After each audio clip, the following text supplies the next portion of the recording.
नमस्कार साथियों, तेरी मेरी कहानी साइकोलॉजिकल सेशन में आप सभी लोगों का स्वागत है। आज सेशन है 91 और हमेशा की तरह एक और कहानी आपके साथ लेकर आए हैं। जो कहानी है आलस की, जो कहानी है गुस्से की, जो कहानी है बुराई करने की आदत की। उस कहानियों से हम कैसे आप तक आज के अपने सेशंस को पहुंचाते हैं और उन कहानियों के द्वारा हम आपको ये कैसे बताते हैं कि कैसे ये आदतें और इनको एलिमिनेट करना हमें ज़रूरी है, ये आदतें हमें कैसे ख़राब कर रही हैं। तो इस कहानी में बात होती है एक बच्चे की। एक बच्ची जो कि 11 साल की है, वो बातों ही बातों में कहती है सब कुछ करने का मन करता है लेकिन पढ़ाई करने का मन नहीं करता। ये एक कहानी है जिसमें कि मुलाकात होती है एक ऐसी महिला से जो कि शायद 45 साल से अधिक की उम्र पार कर चुकी है। और वो जब ये कहती है कि उसको उसके जीवन में जो भी बुरे लोग हैं या जो नेगेटिव लोग हैं वो ज़्यादा इन्फ्लुएंस करते हैं और ज़्यादा उसको दिक्कत लाते हैं उसकी रोज़ की दिनचर्या में, उसकी सोच में, उसके विचारों में, और वो लोगों की वजह से बहुत परेशान है। एक और कहानी है जिस कहानी में जिक्र होता है उस व्यक्ति का जो व्यक्ति अपने जीवन में लोगों को दोष देते हुए थक नहीं रहा कि उसके जीवन में होने वाली हर एक भूल, हर एक कमी, हर एक गलती बिल्कुल लोगों की वजह से होती है, उसकी वजह से बिल्कुल भी नहीं। तो आइए, ऐसी अलग अलग कहानियाँ हमें सोचने पे मजबूर करती हैं। क्या ऐसा व्यवहार है, कौन सी ऐसी आदतें हैं, कौन सी ऐसी हमारे पर्सनालिटी के ट्रेट्स हैं जो हमें इन सब चीज़ों से घेरे रखते हैं और हम निकल नहीं पाते। इस पर बहुत ज़्यादा इवैल्यूएशन करने के बाद और इस पर मनन करने के बाद, बहुत और भी कहानियों का बहुत नज़दीक से उनको देखने के उपरांत हम इस नतीजे पे पहुँचे कि आप तक आज तेरी मेरी कहानी में ये बात पहुँचानी ज़रूरी है कि आप एक 3 चीज़ों को एलिमिनेट करिए। जो 3 चीज़ें जो हमारे अंदर नेगेटिव हैं या हमारे वातावरण में नेगेटिव हैं या हम जिन लोगों के साथ संपर्क करते हैं उन लोगों के अंदर नेगेटिव हैं। किसी भी प्रकार से अगर ये 3 आदतें आपको इतना प्रभाव डालती हैं जिससे आपकी आदतें, जिससे आपकी एनर्जी, जिससे आपका व्यवहार और आपके रिएक्शन, जिससे आपके विचार और आपकी पर्सनालिटी पूरी की पूरी अलग तरीके से प्रभावित हो रही है, negative energy, negative tendencies develop हो रही हैं, आपके थॉट बिगड़ जा रहे हैं, तो आइए ज़रूरी है कि उनको ध्यान से समझना। तो सबसे पहले है 3 नेगेटिव फैक्टर्स जिन्हें एलिमिनेट करना है। अक्सर हम जो कारक होते हैं उन पर ध्यान ना देकर, जो कारण हैं उन पर भी ध्यान ना देकर, जो हो रहा है, जो हम कर रहे हैं, सिम्टम्स यानी कि लक्षण, उस पे ही केंद्रित रहते हैं। जैसे कि मुझे खट्टी डकारें बहुत आती हैं, मुझे पचता नहीं है, मुझे गुस्सा आ जाता है, या मेरा सुबह उठने का मन ही नहीं करता, या मैं नौकरी नहीं करना चाहता, मेरा किसी से मिलने का मन नहीं करता। और अक्सर हम इन्हीं का पे सुधार करने के लिए इन्हीं का ट्रीटमेंट खोज रहे होते हैं और अगर एक्सपर्ट के पास जाते हैं तो सोचते हैं कि हमारे इन जो हमारे लक्षण हैं इनमें जल्दी से सुधार आ जाए। बिल्कुल ऐसा नहीं हो पाता। क्यों नहीं हो पाता? क्योंकि हम कारक यानी कि कारण, उन पर हमारा ध्यान नहीं होता। जो रीजंस हैं, रूट कॉज हैं, तो 3 रूट कॉज बड़े हैं। सबसे पहला है लेजीनेस। सबसे जो बड़ा एक फैक्टर बनता है वो हमें कभी भी हमारी अच्छी आदतों को बनने नहीं देता, हमारे अंदर उन एनर्जीज को चैनलाइज ही नहीं होने देता जिससे कि हम एक्टिवली अपनी रूटीन को फॉलो कर पाएँ। तो first number is laziness and the second is aggression. हम कई बार कारणों को दोष देते हैं कि इन कारणों से एग्रेशन आ रहा है, लेकिन ये जो गुस्सा करना है और कभी ये अनलिमिटेड वे में जब गुस्सा करने की हैबिट डेवलप हो जाती है तो वहाँ से एक बहुत बड़ा परिवर्तन हमारे अंदर देखने में आता है। जाहिर है वो सकारात्मक नहीं होता, वो नकारात्मक होता है। तीसरा नंबर है हमारे क्रिटिसिज्म या क्रिटिसाइज करने की आदत। क्रिटिसाइज करना, बुराई करना, दोष देना, लगातार लोगों को दोषारोपण करते रहना कि वो आपके फेलियर के लिए जिम्मेदार हैं। आप अगर पढ़ाई नहीं कर पाए, आप अपनी नौकरी को अच्छे से नहीं कर पा रहे, या आप खुश नहीं हैं, सभी के लिए बाहरी तत्व इसका कारण होते हैं। जब बहुत ज़्यादा मूल्यांकन किया तो पाया कि आपका आलस, आपका गुस्सा और आपका बुराई करने की आदत, ये सभी आपके अंदर अच्छी हैबिट्स को नहीं पनपने देते, आपके बिहेवियर को पॉजिटिव नहीं होने देते। आपके जो थॉट्स हैं वो गलत या वो एक अलग तरीके से आपके अंदर जगह बना रहे होते हैं। कैसे होता है ये, हम आइए अपने ब्रेन की मैकेनिज्म से इसको समझते हैं। सबसे पहले ले लेते हैं लेज़ीनेस। लेज़ीनेस यानी कि सवेरे से लेकर के रात तक जो काम जिस समय होना है या होना निश्चित हुआ है या करना चाहिए, तीनों ही तरीके से उसमें हम फेल हैं। जैसे सवेरे उठना चाहिए, अपना नाश्ता, अपना खाना और अपना सोना, आपका डिनर, वो सब टाइम पर होना चाहिए। आपको पढ़ाई के लिए व अन्य कामों के लिए एक समय निकालना चाहिए। आपको थोड़ा सा व्यायाम और थोड़ी सी आउटिंग, थोड़ा सा सोशलाइजेशन ज़रूर रखना चाहिए। आपको थोड़ा सा अपनी स्पिरिचुअलिटी, नेचर की तरफ भी वक्त बिताना चाहिए। किंतु एक आलस होने की वजह से हम सवेरे से लेकर अपना रात तक का समय खराब कर लेते हैं। स्केड्यूल बनाते हैं, उसे फॉलो नहीं करते। फिर हम रीज़न देते हैं बच्चे छोटे हैं, या हमारे घर में रात तक देर तक जगा जाता है, या हमें वर्क का बहुत लोड है और हम देर रात तक काम करते हैं, या हम ऑफिस से बहुत थक कर आते हैं तो 8 बजे 9 बजे जब पहुंचते हैं तो हमारी तो शाम ही 8 और 9 बजे से शुरू होती है, इसलिए हमारी रात तो 1 बजे और 2 बजे होगी।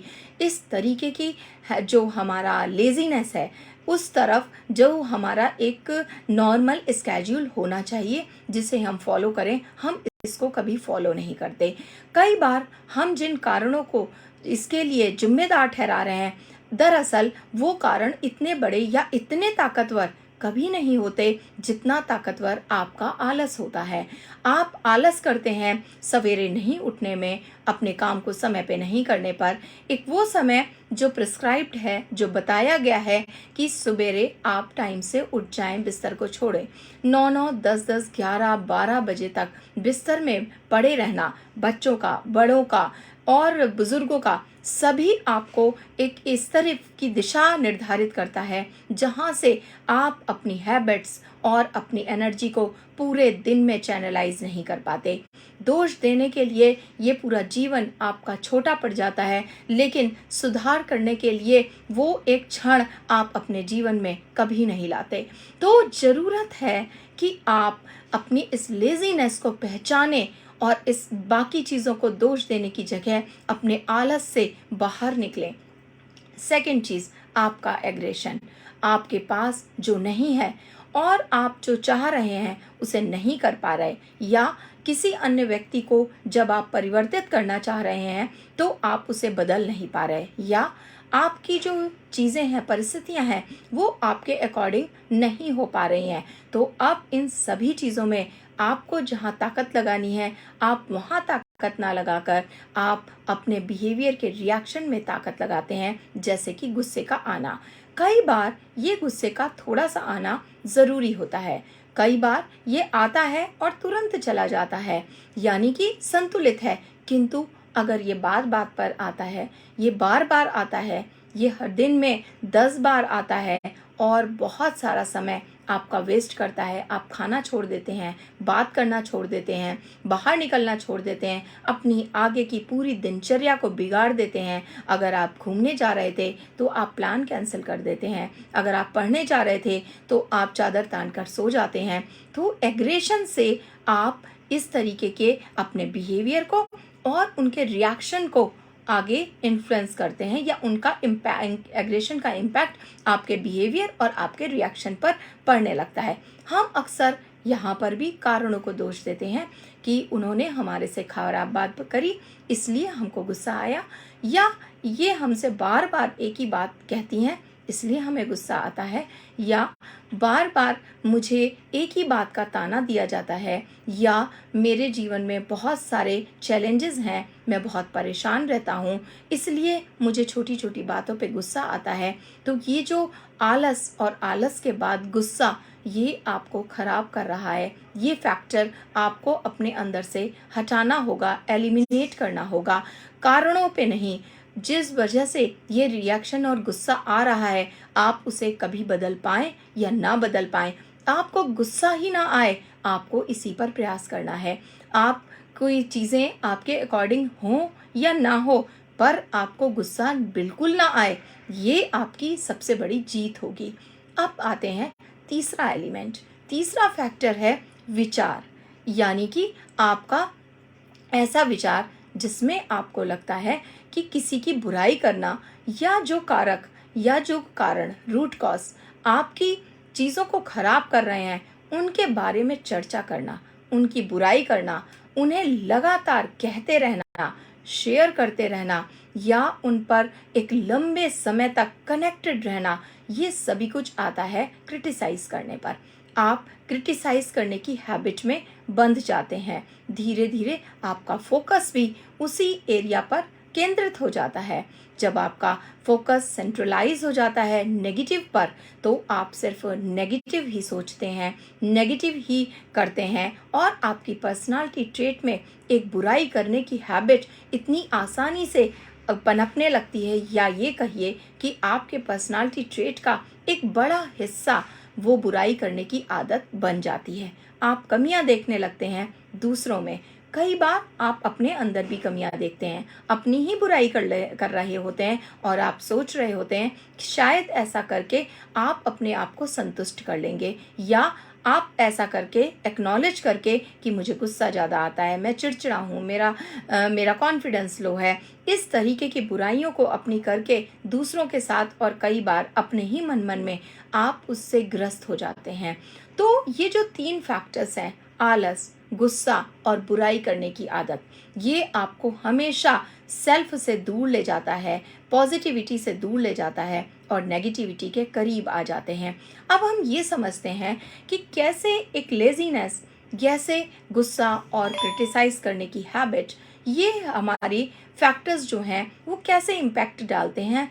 यहाँ से शुरू होता है हमारा हैबिट, यानी कि हमारी आदतों का विकास। हम अब अक्सर ऐसी आदतों से घिर जाते हैं जो जाहिर है एक आलसी व्यक्ति की आदतें भी अच्छी नहीं होंगी, एक गुस्सैल व्यक्ति का बिहेवियर भी अच्छा नहीं होगा, एक क्रिटिसाइज करने वाले व्यक्ति की जो विचार हैं वो कभी भी सकारात्मक और प्रोडक्टिव नहीं हो सकते। तो इन 3 चीज़ों से जो नेक्स्ट इसके जो बाय प्रोडक्ट हैं, कह लीजिए वो बाय प्रोडक्ट आते हैं आपकी खराब बैड हैबिट्स, आपका बैड और शॉर्ट टेम्परामेंट बिहेवियर, आपका क्रिटिसाइज से आते हैं आपके थॉट्स, नॉन प्रोडक्टिव थॉट्स, आप उनसे घिर जाते हैं। अब आप अपनी खराब आदतों और खराब व्यवहार और खराब विचारों के साथ क्या चीज़ों को रेगुलेट करते हैं। तो आप अपनी खराब आदतों से रेगुलेट करते हैं अपनी एनर्जी को, यानी कि आप कभी भी अपने आप को एनर्जाइज फील ही नहीं करते। आपको लगता है कि आपके अंदर थकान है, आप थक रहे हैं क्योंकि आप आलसी हैं। आपके अंदर जो एनर्जी का संचार होना चाहिए वो हो ही नहीं रहा है, यानी कि आपका जो कैनेस्थेटिक है, शरीर की ऊर्जा, वो पूरी की पूरी तरीके से डल हो चुकी है, यानी कि आप एक डल एनर्जी और नॉन एक्टिव पर्सन बन चुके हैं। अब इसके बाद आता है एग्रेशन। एग्रेशन आपके बिहेवियर को जब इम्पैक्ट डालता है तो उस बिहेवियर से निकलते हैं रिएक्शन। जाहिर है ये रिएक्शन कभी भी पॉजिटिव नहीं होते, ये रिएक्शन होते हैं नेगेटिव। गुस्सा करने के रिएक्शन, तोड़ फोड़, मार पीट, गाली गलौज, नशा, इन सब के रिएक्शन। आप उन्हीं रिएक्शन से कई बार अपने जीवन को बहुत कठिनाइयों में डाल रहे होते हैं। उसके साथ साथ आता है आपकी बुराई करने की आदत आपके डालती है इम्पैक्ट आपकी सोच में, थॉट में। जाहिर है जब ये नॉन प्रोडक्टिव थॉट आपको किस तरीके की पर्सनालिटी का मालिक बनाते हैं। नॉन प्रोडक्टिव थॉट एक व्यक्ति की पर्सनालिटी को खराब करते हैं, वो पर्सनालिटी किसी को भी प्रभावित नहीं कर पाती। आप एक इस तरीके की पर्सनालिटी के व्यक्ति बनते हैं कि लोग आपकी इमेज को good, bad, very bad, very good, average, above average और इनडिफरेंट टाइप से कुछ भी ऐसे वाक्य देते हैं। कई बार ये वेरी गुड और कई बार एवरेज जैसी चीज़ों मिलना बंद हो जाती हैं। आपको देखना होगा, अगर आपको अपनी पूरे आसपास के लोगों से, आसपास की चीज़ों से अगर एक ऐसा आपको शब्द मिलता है कि आप आलसी हैं, आप गुस्सैल हैं, या आपकी आदतें खराब हैं, या आपका व्यवहार खराब है, आपके विचार खराब हैं, या आपके अंदर धैर्य नहीं है, आप मूडी हैं, आप इरिटेबल हैं, आप जल्दी गुस्सा करते हैं, चिड़चिड़ाते हैं, या आपको किसी न किसी प्रकार की मदद लेनी चाहिए, या आप अपने आप को ठीक करें, तो आप समझ जाइए कि वो व्यक्ति आपको सिर्फ एक हिंट दे रहा है। वो व्यक्ति शायद एक ऐसा एलिमेंट है जो आपको जगाने आया है, बताने आया है, और अक्सर हम उस हिंट को पॉजिटिव ना लेकर हम गुस्सा हो जाते हैं और फिर से शुरू करते हैं। तो क्या करें? हमारे बच्चे छोटे हैं, हम गुस्सा ना करें तो क्या करें? हमारे पास कोई सपोर्टिंग हैंड नहीं है, हमें गुस्सा आता है, हमारे पास कोई भी आसपास मन बहलाने की जगह नहीं है, मैं ऑफिस से इतना थक जाता हूँ इसलिए मुझे गुस्सा आता है, और फिर से आप शुरुआत कर देते हैं लेजीनेस की, एग्रेशन को जस्टिफाई करने की, और बुराई करने की आदत को अपने अंदर शामिल रखने की। तो आपको जानना होगा कि अगर आपके अंदर ऐसी कोई भी चीज़, कोई भी आदत, एक दूसरा व्यक्ति जो आपके साथ रहता है, वो कोई भी हो सकता है, आपके परिवार का मित्र, आपका साथी, जीवन साथी, और आपका मित्र, कलीग, बच्चा, जो भी कोई आपको अगर इस तरीके के कोई कमेंट करता है, तो आप कैसे इसको ठीक करें? सबसे पहले ट्रीटमेंट और असेसमेंट ज़रूरी है, और अच्छे ट्रीटमेंट के लिए अच्छा असेसमेंट होना ज़रूरी है। तो हम बात करते हैं असेसमेंट के साथ साथ इसका तरीका क्या रखा जाए जिससे हम इसको ठीक कर सकें। आप सबसे पहले हर दिन अपने 24 घंटे की पूरी दिनचर्या को ध्यान दें। जब आप अपने 24 घंटे की दिनचर्या को आइडियली क्या करना चाहते हैं और क्या कर रहे हैं, आप इसका एक चार्ट प्रिपेयर करें। आप करना चाहते थे एक्सरसाइज, लेकिन आप 9 बजे उठे हैं। आप खाना चाहते थे, नाश्ता करना चाहते थे सुबेरे 9 बजे, लेकिन आपने तो सुबेरे का एक गिलास पानी भी नहीं पिया है। आप एक पूरा प्रेस्क्राइब्ड मैनर में आप क्या करना चाहते हैं, क्या होना चाहिए, और एक दूसरा उसी के सामने एक चार्ट, आप क्या कर रहे हैं।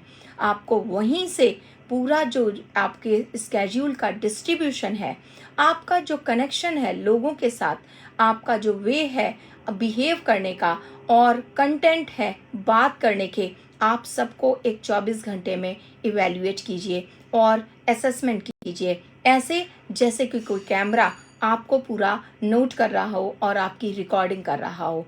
आप जब 24 घंटे की अपनी रिकॉर्डिंग से बाहर निकलेंगे, आपको पता चल जाएगा आपने कहाँ कहाँ आलस किया, आपके कंटेंट ऑफ टॉक में क्या बुराई करने की, दोष देने की आदत थी, क्या आपका बिहेवियर चिड़चिड़ा, गुस्सैल, इरिटेबल, या इस तरीके का कोई भी नॉन प्रोडक्टिव और नेगेटिव बिहेवियर दिखा 24 घंटे में। अगर ये सब कुछ दिख रहा है तो आप सबसे पहले उसको रीजंस में ना ठहराना कि इसका कारण क्या है, ये ना ठहराते हुए आप बस सिर्फ एक ही उद्देश्य पर कंफर्मेशन दें, मुझे इसे हटाना है और मुझे इसे बदलना है। अगर आप यहीं तक कंफर्म रहेंगे तो आप अपनी चीज़ों को, खराब चीज़ों को एक्नॉलेज कर पाएंगे, होने वाली गलतियों को करेक्ट करने की तरफ जो ज़रूरी हैं उस तरफ बढ़ पाएंगे। सबसे ज़्यादा मुश्किल हो जाता है रीजंस को ठहराना और दोष देना, या अपने आसपास की चीज़ों में बदलाव नहीं हो सकते ये मान के बैठ जाना। बदलाव लोगों में नहीं, वातावरण में नहीं, आसपास की चीज़ों में नहीं, हमें अपने अंदर करना होगा। हमको नेगेटिव का इम्पैक्ट ना आए, हम अपनी चीज़ों को रात में कितनी भी देर जागने के बाद भी सुबेरे का समय फॉलो कर पाएँ, ज़रूरत इसी बात की है। तो जब आप अपनी खराब नेगेटिव चीज़ों को 24 घंटे में पहचान लेंगे, एक्नॉलेज कर लेंगे, तो आपके अंदर एक कन्फर्मेशन आएगा। अगर ये कन्फर्मेशन आपको नहीं मिलता, आपको उसी समय एक्सपर्ट्स के साथ बैठकर डिस्कस करना है, बात करना है और वहाँ पर अपने आगे बढ़ने के जो रोड मैप्स हैं उसको डिज़ाइन करवाना है। डिज़ाइन करने का मतलब है वो आपके इस कन्फर्मेशन के थॉट को एक क्लैरिटी देता है। अगर उसमें साइकोथेरेपी के कोई एलिमेंट कनेक्ट हो रहे होते हैं, कॉग्निटिव बिहेवियर थेरेपी हमें अप्लाई करनी होती है, तो वहाँ पर आपके कन्फर्मेशन को क्लैरिटी के साथ आपके सामने रखा जाता है और आप उस पर आगे बढ़ना आपके लिए इजी भी हो जाता है और आप मन से कंफर्म होकर आगे बढ़ पाते हैं। साथ में अगर आप अपने इस बदलाव में किसी का सपोर्ट लेना चाहते हैं, फ्रेंड्स, फैमिली मेम्बर्स, आप डेफिनेटली उनका सपोर्ट ले सकते हैं, किंतु उन सपोर्ट्स को आप सिर्फ ये मान के चलें कि वो सिर्फ एक टाइम बिंग के लिए हैं, वो टेम्परेरी फेज़ में है। परमानेंटली आपको ही आगे बढ़ना होगा। आप अगर किसी के साथ मॉर्निंग में वॉक करने के लिए सपोर्ट लेते हैं तो वो सपोर्ट कुछ समय का हो सकता है, क्योंकि वो सपोर्ट फ्री है कभी भी विड्रॉ होने के लिए। आप फिर अगर आपने मॉर्निंग वॉक करना बंद कर दिया तो आप ये नहीं कह सकते कि इस व्यक्ति की वजह से मैंने मॉर्निंग वॉक करना बंद कर दिया। अगर मॉर्निंग वॉक बंद हो गई है तो इवनिंग वॉक शुरू करिए। इवनिंग वॉक नहीं कर पा रहे तो आप कुछ और करना शुरू करिए। आप चीज़ों को बदलते रहिए, चुनते रहिए उन सारी चीज़ों को जो पॉजिटिव हैं, जो अच्छी हैं, जो होनी चाहिए। जहाँ पर भी आपको लग रहा है रुकावट आ रही है, आप तुरंत एक्सपर्ट्स के साथ अपने आप को कनेक्ट करें और अपने आप को सही करने, ट्रांसफॉर्म करने, मॉडिफाई करने के लिए तरफ बढ़ जाएं। साथ में आप कैसे ये जानें कि अब आपको एक एक्सपर्ट की ज़रूरत हो गई है, क्योंकि हर एक व्यक्ति को इस बात का एहसास ही नहीं होता। और अगर ये एहसास जितनी जल्दी हो जाए तो हमारी हैबिट्स, हमारा बिहेवियर और हमारी पर्सनालिटी कभी भी एक स्टबर्न या एक मैच्योर लेवल पर नेगेटिवली आगे नहीं बढ़ पाएंगी। आपको जानना होगा, 3 दिन का पूरा इवैल्यूएशन लेना होगा। आपको जानना होगा लगातार 3 दिन आपने क्या किया। आपने परिवर्तन करना चाहा तो क्या अगले 3 दिन आपके लिए ये संभव था अपने आप को मॉडिफाई करना? अगर आपको 7 डेज में ये साफ पता लग जाए कि आप जो भी परिवर्तन चाह रहे हैं, सब चीज़ों में 100% चीज़ें एक साथ परिवर्तित नहीं हो सकती, इसलिए हमें कुछ ही चीज़ों का चयन करना होगा। आपके द्वारा चयन की गई चीज़ एरियाज़ में अगर आप लगातार 7 दिन में फेल हो रहे हैं, आपको फेलियर मिल रहा है, आपको नेग्लिजेंसी मिल रही है अपने इंटरनल थॉट की वजह से, अपनी पुरानी हैबिट्स की वजह से और अपने पैटर्न नेगेटिव बिहेवियर की वजह से, तो आपको इमीडिएट एक्सपर्ट्स के साथ अपना अपॉइंटमेंट फिक्स करना है और आपको अपने आप को बदलने के लिए आगे बढ़ जाना है। तो आई थिंक कि आज के सेशन में हम बहुत आराम से ये समझ पाए होंगे कैसे आलस, गुस्सा और बुराई करने की आदत हमें ख़राब कर रही होती है। ये सब हमारी अपनी अंदर में मौजूद हैं, बाहर के व्यक्तियों से ये पनपने वाली या ये इन्फ्लुएंस्ड होने वाली चीज़ नहीं है। तो आप आज से ही अपने आलस को भगाइए, अपनी बुराई करने की आदत को हटाइए और अपने गुस्से को नियंत्रित रखिए, उसको बैलेंस में रखिए, संतुलित रखिए। तो इसके साथ आज के सेशन में आप सभी लोगों से विदा लूँगी और हमारे हेल्पलाइन नंबर 9411731750 पर आप अपने जो भी कमेंट्स हैं, जो भी समस्याएं हैं हमको पहुंचाइए। जो भी बेहतर विकल्प हम आपको दे पाएंगे, मदद कर पाएंगे, वो हम आप तक ज़रूर पहुंचाएंगे। हमारे सेशंस को अधिक से अधिक शेयर कीजिए, अधिक से अधिक लाइक कीजिए और हर सेशन में आपके कमेंट्स हमारे लिए बहुत वैल्यूएबल हैं। मुझे इस सेशन में जितने लोग लाइव सुनते हैं उन सब के लिए मैं धन्यवाद देती हूँ और साथ में तेरी मेरी कहानी साइकोलॉजिकल सेशंस को इतना ज़्यादा पसंद करने के लिए भी मैं आपकी शुक्रगुजार हूँ। इसी के साथ मुझे आज्ञा दीजिए। नमस्कार।